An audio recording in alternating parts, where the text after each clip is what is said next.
Добро вечер во емисијата 360 степени на Алсат. Еве што ќе гледате вечерва. Иванов не го дава мандатот. The elite of the VMRO have a lot to lose from losing power, not just political power, but also patronage, money, and also their freedom. Because, of course, if the claims are thoroughly investigated, they risk coming to jail. So, is there a way out for them? I mean, this is, I guess, now this is why they are increasing the tensions, is because they know how much is at stake. Каков е статусот на Сеат Кочан пред државата?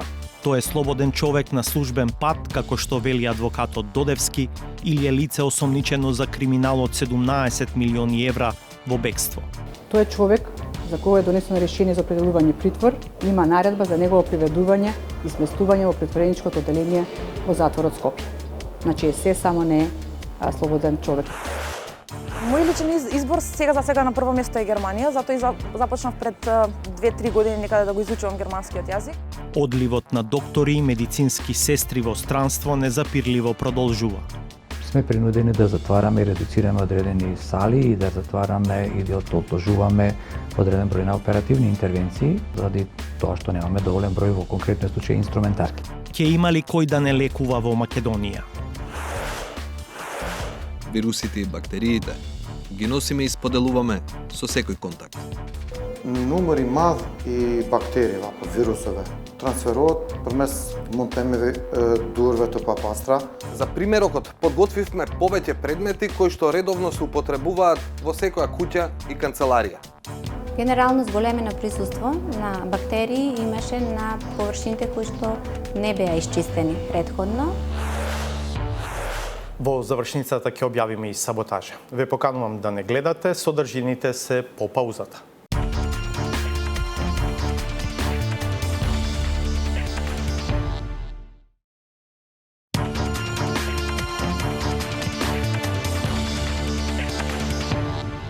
Гледате 360 степени. Ѓорги Иванов оцени дека се уште не биле отстранети пречките за определување мандат за состав на влада, но не кажа дали при тоа мисли на евентуален избор на председател на собранието за да почнат да течат 10 дена рок во кој би го доделил мандатот или на прашањето за платформата на партиите на албанците. За контекстот во кој се одвиваат последните настани на политичката сцена, вечерва ќе разговараме со двајца соговорници. Заменик председателката на СДСМ Радмила Шекеринска, која е во Берлин на конвенција на левичарските партии од светот, и со познавачот на регионалните состојби Флоријан Бибер, кој е во Грац, каде предава на тамошниот универзитет. Благодарам и на двајцата што сте дел од 360 степени. Шекеринска, ќе почнам со вас. На собирот на Прогресивната алијанса, која обединува 100 левичарски партии, учествува и неколкумина премиери од Европа, шведскиот, австрискиот.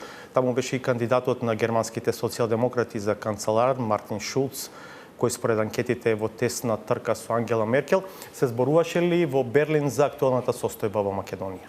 Ретко кога Македонија е тема за дискусија заради нашата големина или заради тоа што секогаш има поголеми проблеми во светот кои што се случуваат.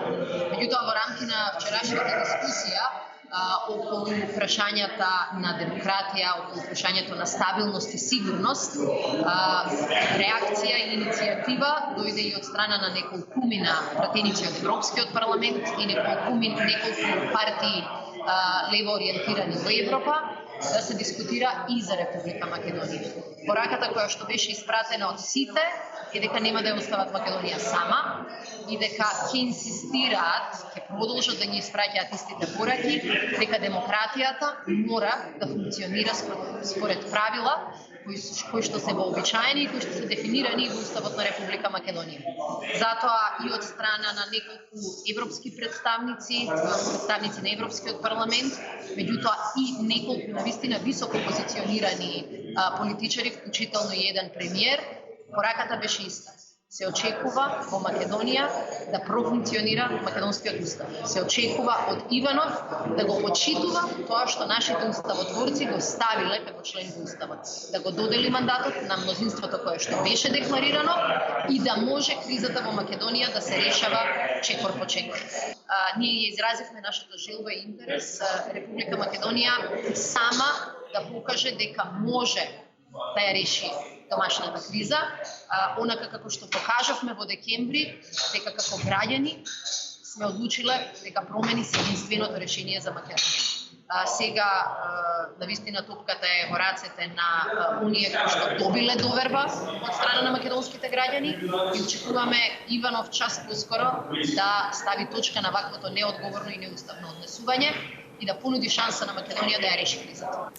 Шекеринска, но и покрај ваквите пораки од меѓународната заедница и покрај вашето инсистирање дека треба да го добиете мандатот, Иванов денеска повтори дека пречките за тоа не се отстранети. Од минатата година во 2016 Иванов на многу сличен начин купуваше ден за да се обиде да му помине планот со помилувањето. Не успе. Меѓутоа на Македонија и на некој начин и украде и одзема драгоцено време. Ние ќе продолжиме со нашиот принципиелен став дека ваквото однесување не може да се прифати. Очекуваме и ќе побараме Иванов да излезе и поконкретно. Што е тоа што смета дека се уште не е надминато? Меѓутоа, ваквата изјава покажува дека сето она што го чувме во изминатиот период било навистина само сценарио луѓето кои ги изгубија изборите да останат на власт и луѓето кои ги изгубија изборите да продолжат да се мајтапат со правната држава и со правдата на Република Македонија. Ние сметаме дека е ова штетно за сите и затоа нема да се откажеме од мандатот, задачата и обврската која добивме од граѓаните. А тоа е работите во Македонија најпосле да почнат да се менуваат. Затоа ни треба враќање на правната држава, затоа ни треба функционална, ефикасна и реформски ориентирана влада и затоа ни треба став дека секој кој што е избран во државата, наместо да зборува за напад на Уставот, да го брани Уставот и да го почитува.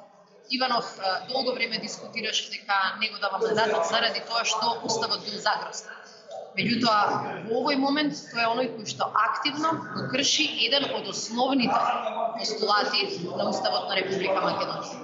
Ние сметаме дека Македонија може да биде постабилна, просперитетна, да си ја гарантира и својата унитарност и својот суверенитет, ако добие влада која ќе се посвети на реформи и ќе се посвети на вистинските проблеми на македонските граѓани.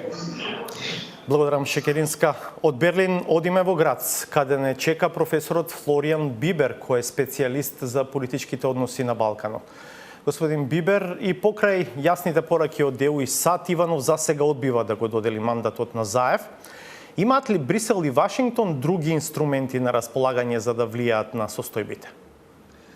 Well, I think there still are. Of course, we all know that the influence of the European Union is limited because it cannot offer a restart of the accession process to Macedonia all that easily. But one thing which was encouraging was the very clear messages from Mogherini and from Commissioner Hahn on the matter. And there are two tracks. One track is the European Union as itself can exert pressure by saying that if the democratic process is not respected, that it could, for example, freeze funds. There could also be travel bans threatened. So there's, I think, considerable leverage the European Union has left as a last resort, as well as its member states. So if key member states support the European Union, as I think it is the case here, the EU can state very clearly that it will not respect any government which is formed in a way which disregards this clear majority which has emerged in terms of support for the opposition candidate. So it's hard, but the EU has ways of transforming its very clear statements into pressure on the outgoing government as well as on President Ivanov that this is not an acceptable behavior. Информиран сте дека има обиди состојбата која Европската комисија ја опише како состојба на киднапирана држава да се трансформира во меѓуетнички конфликт. Има ли потенцијал оваа состојба, како што рече Федерика Могерини, да прерасне во меѓуетнички конфликт кој што ќе ја урне државата и ќе се прелее понатаму во регионот?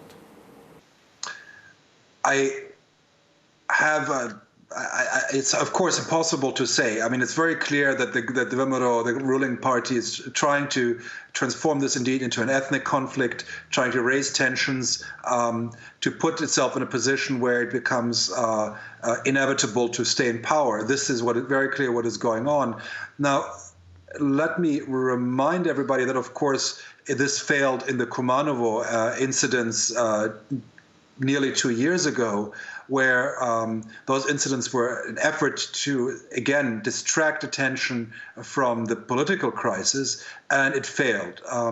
So the protests, the way in which they included both Macedonians and Albanians and others over the last 2 years, suggests that there's a strong understanding among many citizens that this is not about Macedonians and Albanians or about ethnic issues, but it's about democracy.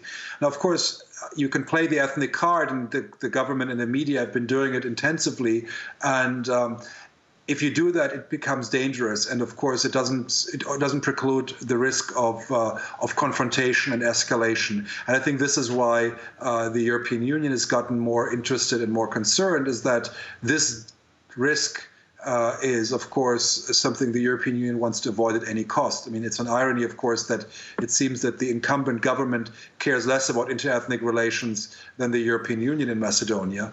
But it's quite clear that that scenario is one which the EU worries about. And it's just important to keep in mind that the cause is not ethnic. The cause is a crisis of democracy in the country.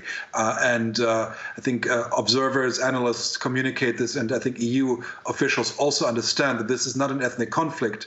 It's a conflict which is being ethnicized deliberately. And so this is why the political crisis has to be resolved, and then the ethnic dimension will go away very quickly. Има гласови на меѓународната сцена кои сугерираат дека европската десница, олицетворена во Европската народна партија, треба да ја суспендира ВМРО ДПМНЕ од членство поради тоа што не ги почитува основните демократски принципи. Што мислите вие за ова? I think it would be long overdue. I have a hard time understanding why the party has not been suspended already. I mean, the evidence which has been unearthed over the last 2 years regarding the behavior of the party in power really extend beyond any understanding of democracy. And for a group of democratic parties, it seems unacceptable to have such a party among its midst. Unfortunately, we see a pattern where both the Social Democrats and the People's Party across Europe have often been not critical enough towards their own members, including Viktor Orban in Hungary, or very outrageous statements and policies by the Social Democrats in Romania, which have been tolerated. And I think this is deplorable for those parties to accept this kind of behavior when they have a very strong leverage and a legitimate position to suspend or expel this. There's precedent, of course. In Bosnia-Herzegovina, the SNSD party of Milorad Dodik was expelled from the Socialist International. So these expulsions can take place. Whether or not the European People's Party will find the courage to do so, I can't tell, but it certainly would seem appropriate, not just because of the actions of President Ivanov, which clearly is instigated by VMRO, but also because of all the previous abuses of democracy we've witnessed in the country. Свесни сте за серијата реакции на Руското Министерство за надворешни работи во врска со состојбите во Македонија. Која е улогата и интересот на Русија во моменталната состојба во Македонија и пошироко во регионот? I mean, there's a risk of sometimes overestimating the influence of Russia. I think in Macedonia, as well as in most other countries of the region, Russia is an opportunistic actor who is using the weakness of the European Union and the United States and the the transatlantic cooperation to create trouble.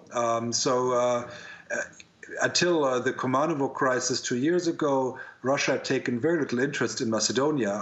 And back then we saw for the first time some kind of controversial statements coming from Russian media like Russia Today and so on. And so we see this kind of effort to drive a wedge between Macedonia and the European Union. And so I would interpret it as using opportunistically through statements to stroke up tensions, to make life difficult for the European Union as part of a larger effort to as a kind of a new Cold War in Europe in a certain way. I don't think there's much Russia can do in Macedonia. Macedonia, just like Serbia, just like Montenegro, are surrounded by NATO member states. You can't even fly a Russian plane to the country. So, and Russia has certainly not indicated any more strategic interest, rather than just the ability and the willingness to make life difficult. And I think this should be also seen that this is not a constructive partner. It's a partner who uses Macedonia and any other country of the region as a tool to advance its own agenda towards the European Union and the transatlantic alliance. И за крај само уште едно прашање да го заокружиме овој наш разговор. Може ли да се предвидува како ќе се развиваат работите во Македонија во следните недели и месеци? It's very difficult to predict, of course, considering the tense situation. We've seen President Ivanov back down on an outrageous amnesty last year already, so it's not unprecedented that he would change his mind. Now, of course, what is very clear is that the elite of the VMRO, who's been in power for nearly 10 years, in fact, more than 10 years, have a lot to lose from losing power, not just political power, but also patronage, money, and also their freedom, because, of course, if the claims are thoroughly investigated, they risk coming to jail. So is there a way out for them? I mean, this is, I guess, now, this is why they are increasing the tensions, is because they know how much is at stake. Now, this is where I think the European Union can come in as a mediator to try to find a way out, which would make it possible for the ruling elite of VMRO to surrender power to a new majority. It seems to be very hard to imagine to come from within, unless, of course, we see mass protests. But again, mass protests have a risk that they are resulting in counter-mobilization, which can also create, again, tensions on the other side and lead to an escalation. So I think what I hope for is more robust EU mediation in an effort to find a way out, to respect the democratic decision, but also maybe signal very clearly that there is no alternative to this in Macedonia. But whether or not this will be possible, whether or not this will take place without escalation, I find very hard to predict at this point. Благодарам, господине Бибер. Ова беше Флоријан Бибер од Универзитетот во град Свечерва, делот 360 степени. Впечаток е дека беше потребна само една одлука за одредување притвор на лице блиско до ВМРО ДПМН за структурата што се уште го има влијанието во судството да се мобилизира и да назначи нов ВД председател на Кривичниот и нов председател на Врховниот суд, за ништо да не се остави на случајност во иднина. Денешните одлуки на Судскиот совет коинцидираат со истрагата за сомневањата за тендерски криминал од 17 милиони евра што ја води СЈО, во која за еден од осомничените, Сеат Кочан, е изречена мерка притвор. Кочан, случајно или не, речиси паралелно со носењето на судската одлука за притвор ја напуштил Македонија, а неговиот адвокат Никола Додевски веќе неколку дена се обидува креативно да го толкува законот за кривична постапка и да тврди дека неговиот клиент незаконски добил притвор, па дури и дека е слободен човек. Дали станува збор за креација или за манипулација на Додевски, кој патем е бранител на речиси сите осомничени и обвинети од СЈО што се блиски до ВМРО ДПМН. Петар Клинчарски. Полицијата го бара бизнисменот Сеат Кочан со меѓународна потерница, бидејќи му е одреден притвор. Сеат Кочан е слободен човек, тврди неговиот адвокат Никола Додевски, а притворот вели дека е незаконски. Ова се само дел од дилемите кои неколку дена го окупираат медиумскиот простор во врска со Труст, случајот во кој специјалното јавно обвинителство го сомничи бизнисменот за злоупотреба на тендер тежок 17 милиони евра. Дали некој греши или манипулира со процедурата во овој јавно експониран случај? На темата разговарав со професорката Гордана Лажетик-Бужаровска, една од авторите на Законот за кривична постапка, кој го регулира и прашањето на притворот во Македонија. Прифатливо е да одбраната си толкува, како би рекла јас, теза на одбрана и таа да ја презентира во судница. Мора да имаме мерка до каде тоа може да се прави. До каде е теза на одбрана, а од каде е манипулација на јавност. Значи не постои, морам да признам, преклузивен рок во Законот за кривична постапка, не само кај нас, ни во светот. преклузива рок за судот. Тоа е апсолутно неточно. Понатаму, во однос на тоа дали жалбата го одлага извршувањето на решението или не.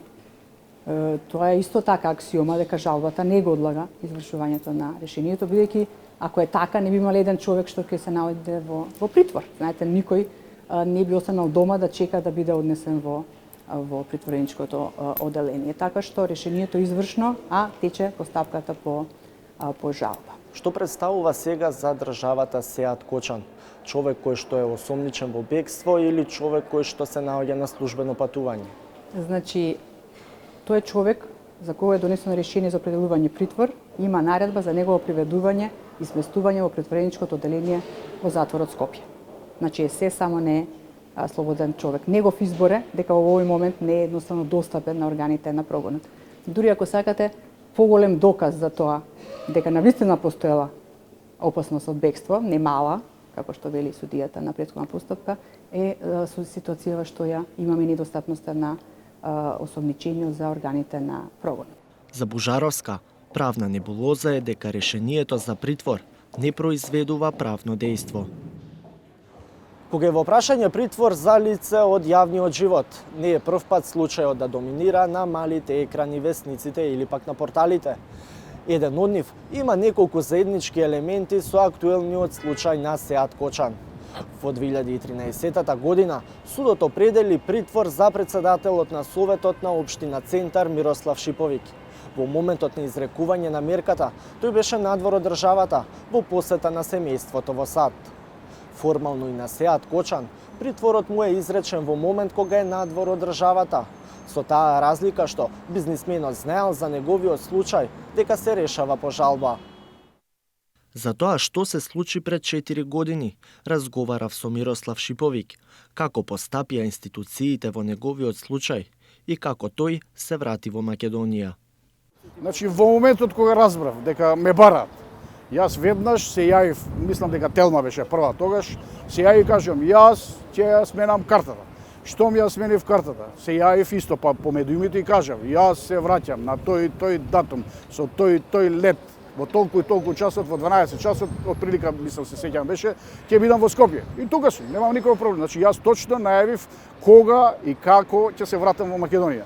Дури адвокати некои ми советуваа, нема да кажеш ќе ти направат некој белјави. Ама би тоа јас, бидејќи немам што да кријам, нема што да се плашам, бидејќи сум апсолутно се чувствувам невин, така да јас сето тоа го кажав и мислев дека доаѓам овде да си ја докажам својата невиност. Меѓутоа, се случи тоа што се случи во Австрија, ме спречија да дојдам порано, така да 40 дена изгубив од процесот, чекајќи таму, меѓутоа сепак дојдов тука и еве мислам дека сме пред крај да докажеме дека навистина тој случај не постои. Во случајот Труст, веќе 5ти ден нема ни трага ни глас од Сеат Кочан, а адвокатот Додевски денеска изјави дека е ирелевантно каде се наоѓа првоосомничениот и кога планира да се врати во Македонија. Дали притворот за Сеат Кочан ќе остане на сила, ќе се знае веројатно до четврток.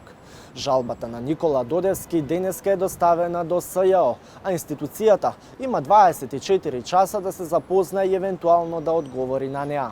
Дури кога ќе се комплетира предметот, апелација ќе има уште 48 часа за да донесе одлука, која ќе биде и конечна. Ова беше анализата на Петар Клинчарски за случајот со Сеат Кочан. Следува пауза, а по неа ќе гледате. Мој личен избор сега на прво место е Германија, затоа и започнав пред 2-3 години некаде да го изучувам германскиот јазик. Одливот на доктори и медицински сестри во странство незапирливо продолжува. Сме принудени да затвараме и редуцираме одредени сали и да затвараме или одложуваме одреден број на оперативни интервенции, заради тоа што немаме доволен број во конкретни случаи инструментарки. Ке има ли кој да не лекува во Македонија? Вирусите и бактериите ги носиме и споделуваме со секој контакт. Numări mari и бактерии, вирусове, трансферот премес монтемеви дурвето папастра. За примерокот подготвивме повеќе предмети кои што редовно се употребуваат во секоја куќа и канцеларија. Генерално зголемено присуство на бактерии имаше на површините кои што не беа исчистени претходно.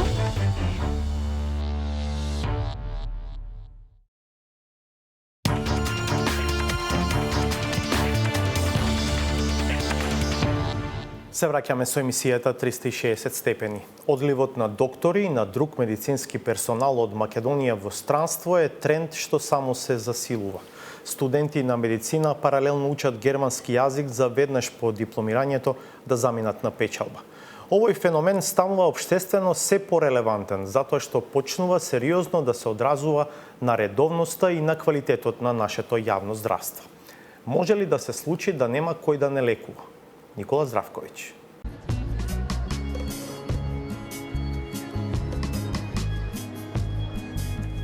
Средно медицинско училиште доктор Панче Караѓозов во Скопје.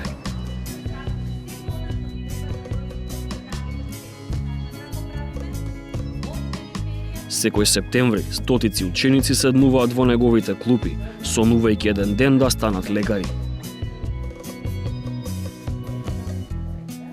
Секој мај пак, стотици други ги напуштаат овие училници. Оние чија мисија е безмалку значајна како лекарската, се медицинските сестри. Горе, да, така. Се дезинфикува топломерот, одиме кај пациентот. Значи, ја ослободуваме пижамата. Ајде. Ставаме. Аксиларно, значи под аксилата. Ќе чекаме 5 минути. Може да се извади сега топломерот, рачунаме дека е поминато 5 минути.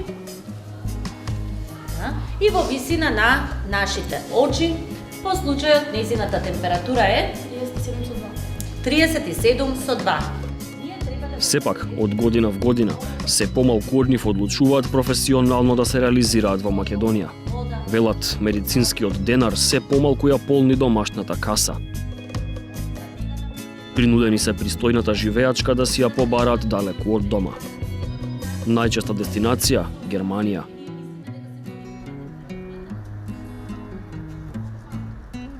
Ова веќе станува голем проблем, вели медицинската сестра Милка од градската болница 8 септември. Во моментот во нашето оделение за неврологија со интензивна нега, капацитетот на медицинските сестри е околу 15, минимум би требале да бидат околу 25, кој е моменталната состојба, значи бројот на пациентите кои што се хоспитализирани на неврологија, во најмала бројка се 25, покрај тоа имаме мешана патологија, значи имаме и неврохирушки пациенти кои што се оперирани. Понекогаш ваквите пациенти, доколку ги класифицираме по потреба за нега, би требало секој пациент да има сопствена медицинска сестра. Ваквото нешто и покрај максималните напори кои што се прават во нашата институција за да се одржи на високо ниво квалитетот на здравствената нега, практично е невозможно. Сестрите се повеќе заминуваат, но за своите планови не говорат јавно, од страв да не останат без работата тука, додека ги чекаат документите за надвор. Секој ден е борба овој проблем да не се одрази на пациентите, вели директорот на болницата доктор Стојчев, потенцирајќи дека недостигот од сестри неретко одложува операции. Во овој момент во оваа установа недостасуваат минимум 180 сестри. Дојдено е до таков дефицит поради прво природниот одлив на сестрите кои се пензионираат, дел од нив заминава во војно-медицинскиот центар и еден поголем дел секојдневно ја напуштаат болницата поради заминување најчесто во странство или во некои други приватни установи. Недостатокот на специјализирани сестри, би рекол сестри кои работат на интензивните неги и во хируршкиот блок, сме принудени да затвараме и редуцираме одредени сали и да затвараме и да одложуваме одреден број на оперативни интервенции, што не е добро. Не е добро пациентот да биде подготвен да влезе во сала, да не може да влезе во сала, ради тоа што немаме доволен број во конкретниот случај инструментарки.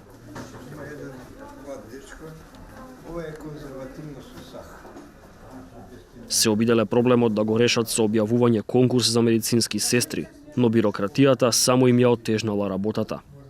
Конкурсот пропадна, би рекол, поради едно недоразбирање од страна на Министерството за здравство на време да ни ги даде тестовите кои се нели според закон, сите кои се вработуваат медицинскиот персонал треба да се истестира. Дали се тоа докторите каде да се тестираат стручно и јазик или сестрите каде се тестираат само стручно.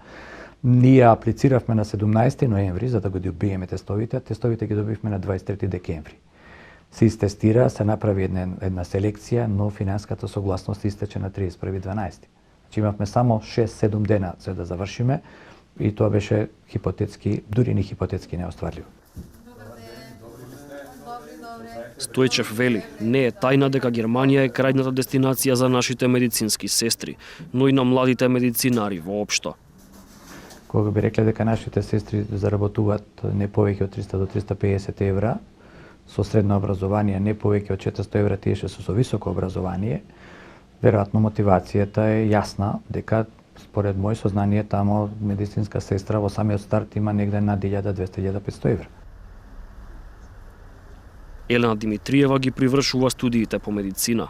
Дилеми за неа нема. Веднаш по завршувањето, пасошот и дипломата врака и правец Берлин. Имав голема надеж за тоа да градам кариера овде во Македонија.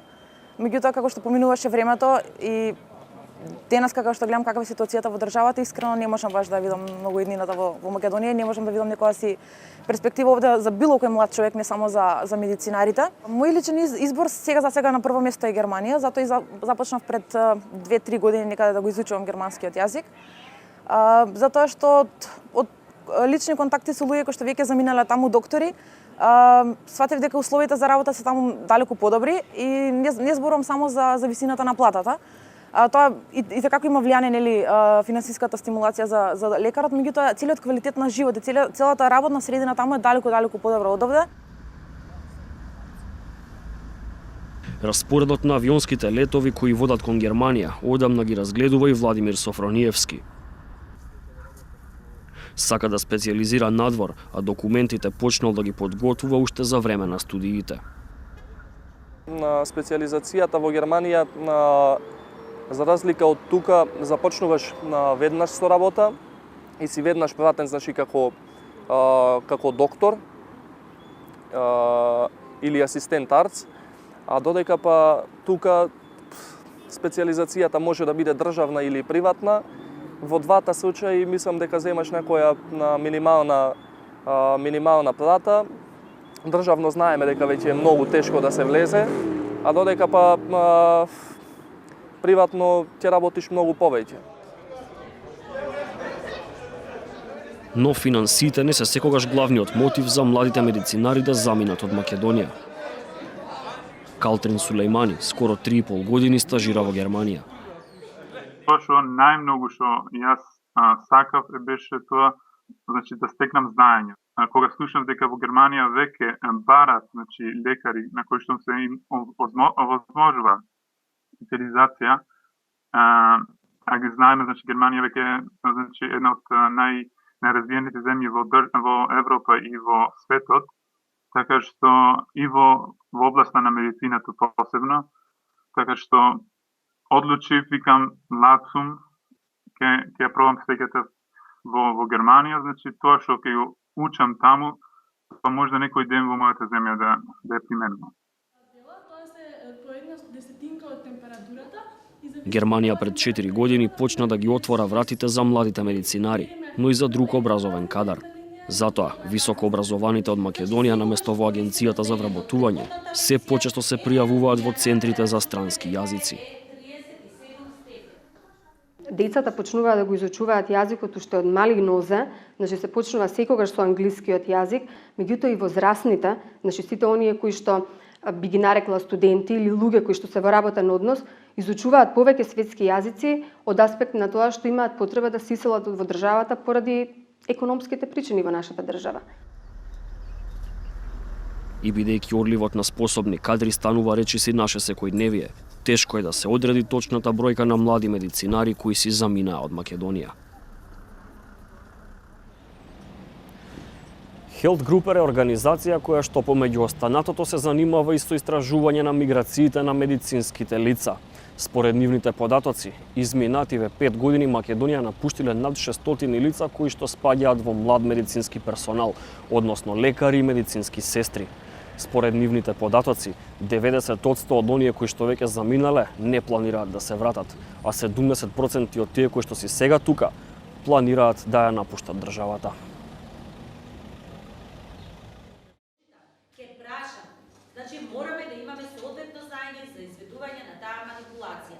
туѓ јазик, туѓи луѓе, туѓа стреја.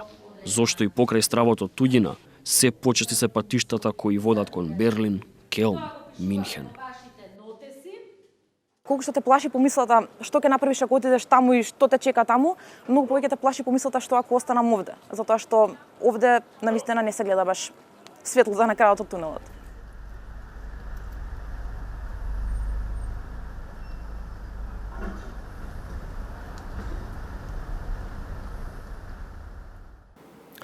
Здравјето на луѓето не зависи само од здравствените институции. И годинава 1 до 20 жители во секој влез во просечна стамбена зграда во Македонија ќе се разболат од навидум банална причина – недостиг на хигиена. 360 степени провери колку и какви бактерии има на предметите што секојдневно ги употребуваме и како тие влијаат на нашето здравје. Александар Димитриевски ве води низ историјата.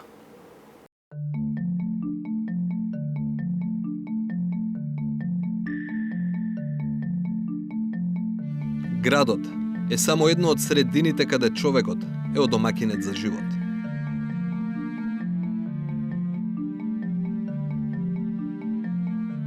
Но, каде и да одиме, нашето тело и самото е домаќин. Вирусите и бактериите ги носиме и споделуваме со секој контакт.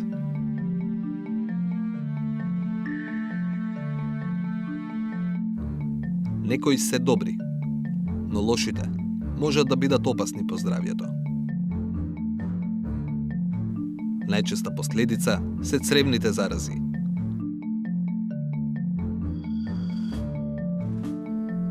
Близу 15.000 жители на Македонија и годинава ќе заболат од нив.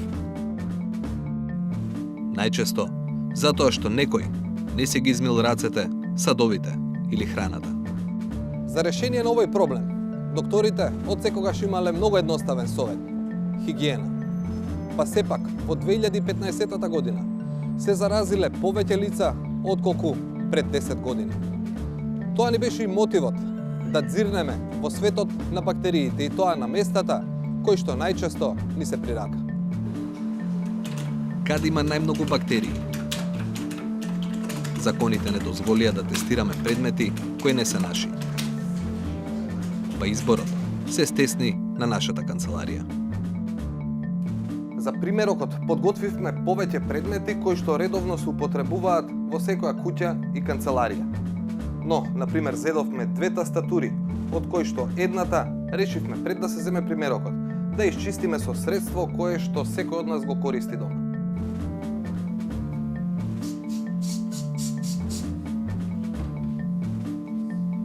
Подготвивме телефони, тастатури и далечински управувачи, од кои еден примерок беше штотуку исчистен, а другиот не.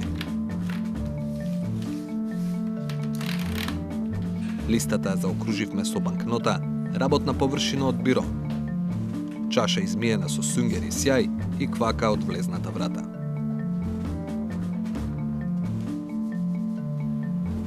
За резултатите да бидат кредибилни, го ангажиравме Институтот за јавно здравје. Вообичаено не прават вакви анализи, но направија исклучок во име на јавниот интерес.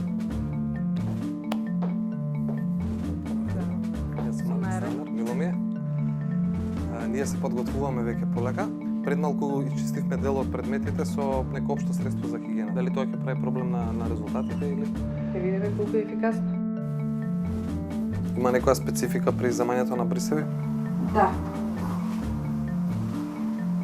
Значи, брисевите се земаат влажни на влажници во течна хранителна подлога, во случајот е декстрозен булјон, за да може, нели, пошто е влажна површината на брисот и поубаво да се залепи материјалот од местото кај што се зема. Сега одиме брисот пар. Што очекувате за брисот од парите? Ќе покажат резултатите. Не можам да кажем ништо. Ајде баш да видиме.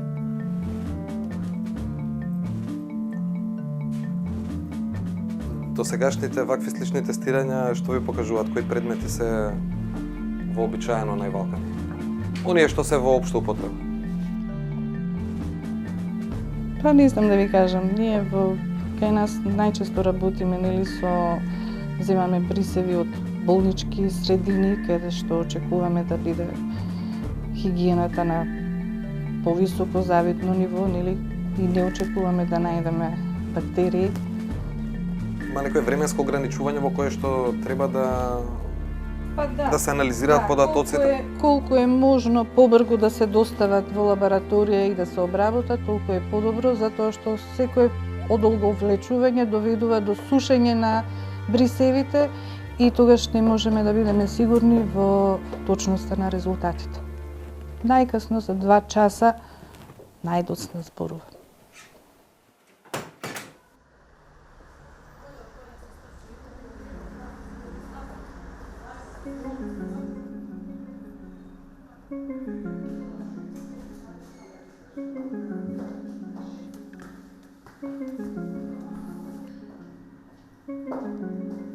После земањето на материјалите се доставуваат во лабораторијата, каде што уредно се внесуваат во нашите лабораториски дневници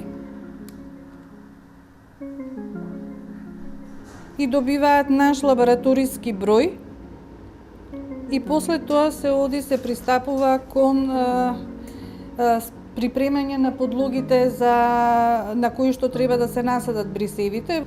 Од кога ќе завршиме со садење на брисевите, подлогите ги ставаме на инкубација во термостат. И после 24 часа следи првото читање, значи се гледаат директните крвни плочи, што има пораснато и дали има суспектни патогени бактерии кои што треба да се детектираат и да се докажат. И се гледаат течните подлоги, дали има заматување.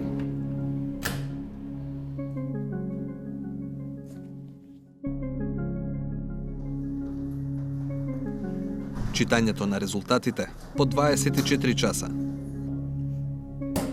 го презеде специјалист микробиолог. Прво се издвојуваат примероците од предметите, каде речиси и да немаше бактерии.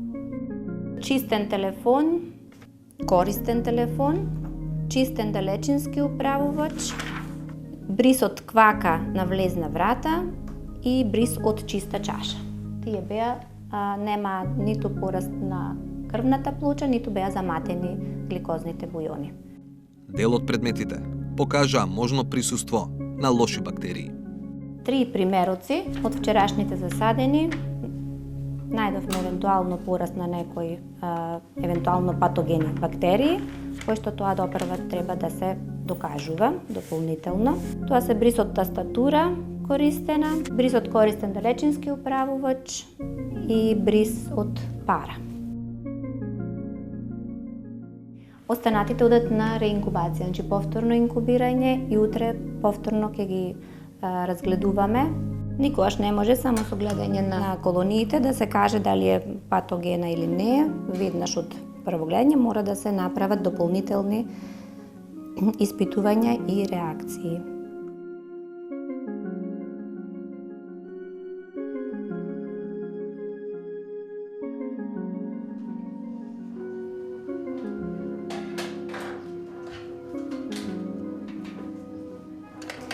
После 48 часовна инкубација, повторно ги читаме гликозните бујони, односно хранливите течни подлоги, дали се заматени, во нашите случаи не се, и ги читаме крвните плочи, на кои што беа засадени матните бујони после 24 часа.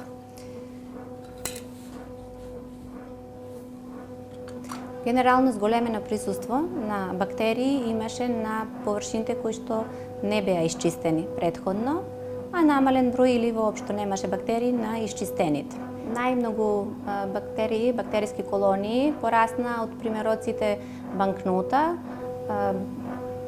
нечистена тастатура и далечински управувач, посебно на неисчистените, меѓутоа имаше и во исчистените примероци после чистење. Генерално овие бактерии се непатогени бактерии. Во некои посебни услови секоја бактерија може да стане условно патогена, така се нарекува тоа, меѓутоа тоа се посебни специфични ситуации кои што се поврзани со имунокомпромитирани пациенти, ние ги велиме, или особи, така да во секојдневното живење не се бактерии кои што представуваат проблем или некаква закана за здравието на пациентите.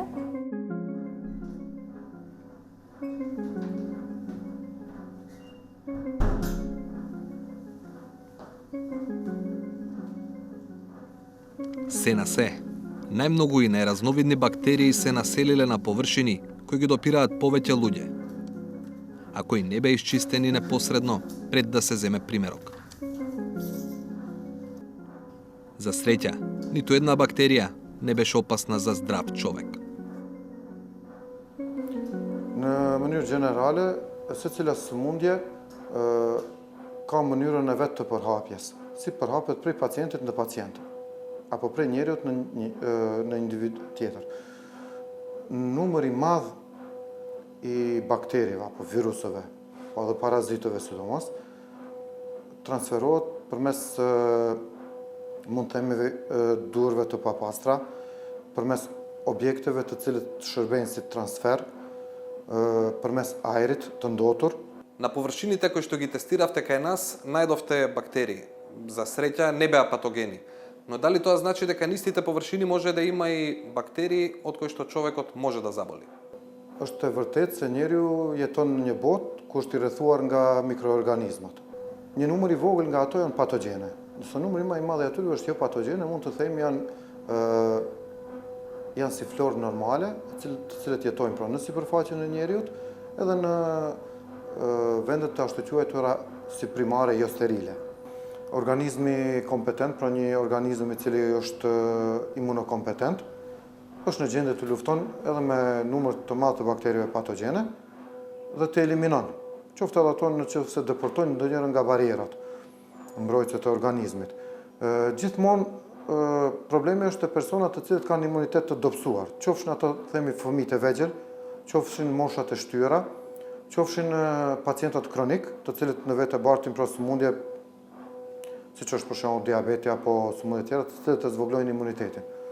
Në atë rast, nëse në ambientin që na rrethon gjenden bakterie patogjene, atëherë ato kuptohet se janë në rrezik më të madh që të zhvillojnë sëmundje nga ai shkaktar. На крај, направивме уште 2 теста. Спртете ги рацете. Еден примерок од дланки измиени пред 2 часа. Сега може да ги измиете рацете.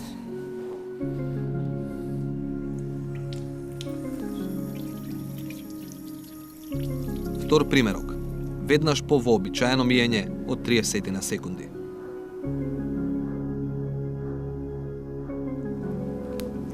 Рацете имаме, значи покрај кој е глазен негативен стафилокок, кој е стандарден жител на рацете, на кожата од рацете, има и бацилус, бета-суви колонии, кои што ќе ги нотираме. Препорачано е подобро миење. Тоа на немиени раце и на миени имаме само гама албус и помал број на примарната плоча, што значи нема патогени бактерии, се одговара. Или народски кажано, и на измиени раце има бактерии. Но, отстранети се оние кои се потенцијално опасни.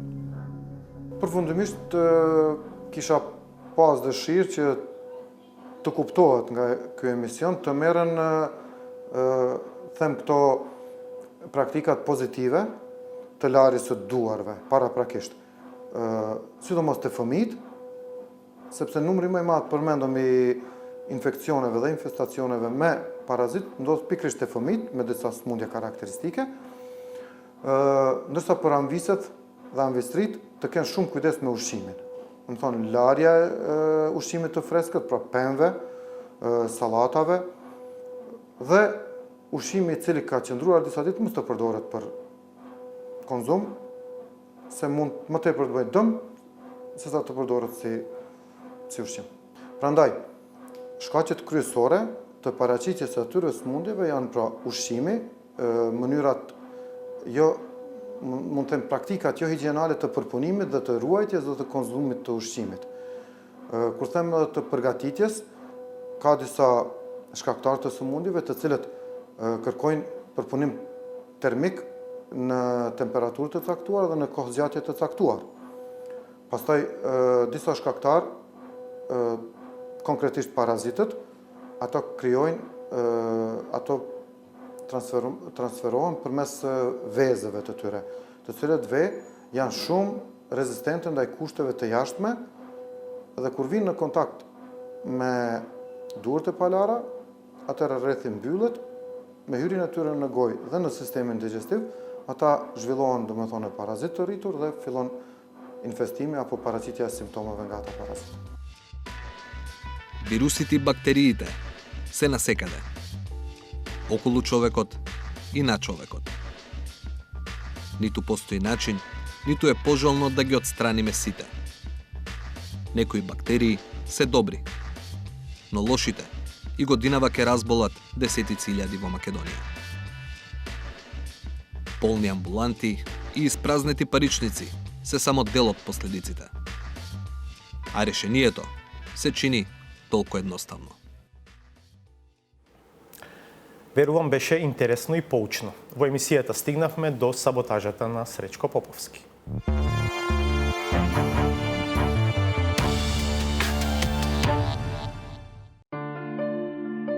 Иако правото на експертиза има толку огромен диапазон на употреба, тоа не е доволно, па се проширува и се користи за утврдување на потребното количество љубов, кое треба да го има во организмот на секој македонец. Според високо поставените критериуми на оние кои лично ги стимулираат поделбите. Проблем со срцето е и со тоа и грешни се сите оние кои не веруваат во нивните богови.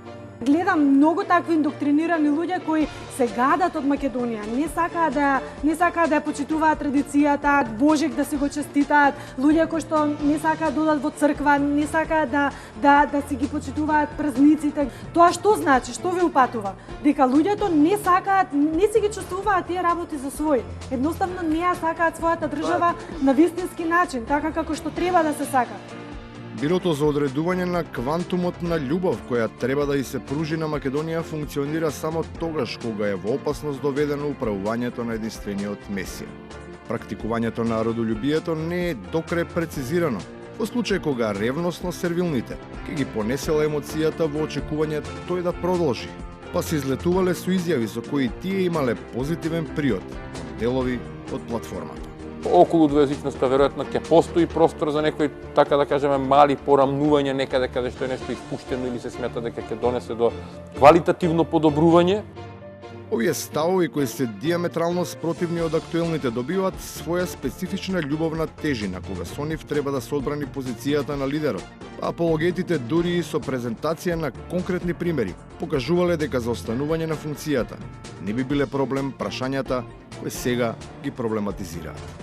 Доколку има некои работи простор во законот за јазици, каде што ќе се остави простор, бидејќи имаме некои банални примери, како во Струмица, полицаец запре некое возило на албанец, треба да му ги прочита правата на албански, односно да му даде ливче на кое се напишани тие, за да разбере тој зошто го казва.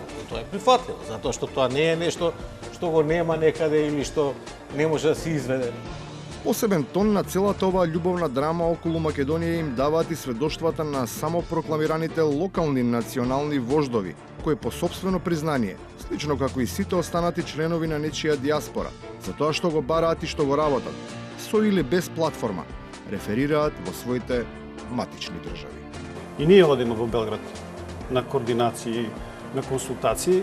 Значи, Народното собрание на Република Србија секоја година свикува така наречено јавно слушање за прашањата на припадниците на српскиот народ кои живее надвор од границите на Република Србија. Значи некој не мисли дека работите функционираат само она што пише во новини или само што ќе изјавиме ние на телевизија. Значи има некои други работи кои се одвиваат на едно сосема друго ниво. Со Со овакви сведоштва за огромната љубов на вистина безпредметно изгледаат обидите за предизвикување општа црвено-жолта шашма, особено кога човекот кој го бара мандатот очигледно не ветил повеќе од тоа што била подготвена да го даде екипата која ја сака Македонија. Ако можеме во рамките на постојниот устав и на сегашните норми да најдеме начин за дополнително унапредување на примената, да кажеме, на она што е досега загарантирано, промовирано, афирмирано и стекнато како право на граѓанин, на индивидуа или на заедница, тоа можеме да најдеме капацитет да го направиме во одреден временски период. И на крајот, за една нова приказна од стар ракурс. Од легална постапка на Управата за јавни приходи, која што редовно се случува во сите фирми во Република Македонија, да се направи атмосфера дека станува збор за упад во А1 телевизија. Нема никаков упад врз А1 телевизија, нема никаков притисок врз новинарите. Дали медиумот и новинарите знаеле за евентуалните малверзации во овие фирми, или па и тие биле измамени и изманипулирани од некого за да застанат во одбрана на нечии финансиски интереси спротивно на новинарскиот етички кодекс. Тука и беше прогласен крај на љубовта, затоа што кодексот и професијата станаат чергиче од која се бришеа скапите новинарски подпетици. Од мене пријатно, ќе се видиме повторно в петок од 22:30. Вие останете на Алсат и погледнете емисијата од областа на спортот.